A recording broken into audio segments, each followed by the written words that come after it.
পূর্বের নেয়া সিদ্ধান্ত অনুযায়ী ফিলিস্তিনকে রাষ্ট্র হিসেবে স্বীকৃতি দিল ইউরোপের দেশ স্লোভেনিয়া। দেশটির প্রধানমন্ত্রী রবার্ট গ্লোবের ঘোষণার এক সপ্তাহের মধ্যেই কার্যকর হলো এই সিদ্ধান্ত। স্লোভেনিয়া সরকারের এই স্বীকৃতির দিন কয়েক আগেই ফিলিস্তিনকে স্বীকৃতি দিয়েছে ইউরোপের ৩ দেশ স্পেন, নরওয়ে ও আয়ারল্যান্ড।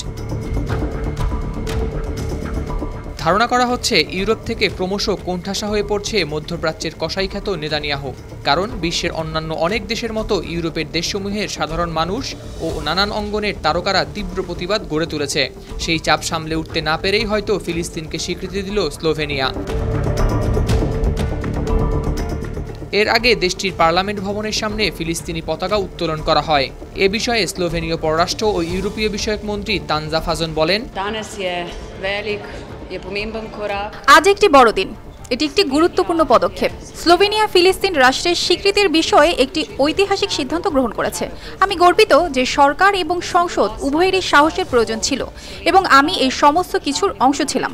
আমাদের প্রধান বার্তা হলো যে আমরা চাই ফিলিস্তিনি জনগণের প্রতি করা অন্যায়গুলি মেরামত করা হোক এবং আমরা ফিলিস্তিনি জনগণের আত্মনিয়ন্ত্রণের অধিকারকেই স্বীকৃতি দেই। ৪ জুন মঙ্গলবার পার্লামেন্টে ভোটাভুটির মাধ্যমে ফিলিস্তিনের সমর্থনে হয় বিল পাস। সরকার সমর্থিত বিলের পক্ষে স্লোভেনিয়ার পার্লামেন্টের ৯০ সদস্যের মধ্যে ৫২ জন ভোট দেন। এর আগে ঘণ্টা ৬ বিলটি নিয়ে বিতর্ক হয় পার্লামেন্টে। বিরোধী দলের সংসদ সদস্যরা ভোটাভুটি বর্জন করলেও তাদের মধ্যে একজন উপস্থিত থাকলেও ভোট দেননি তিনি।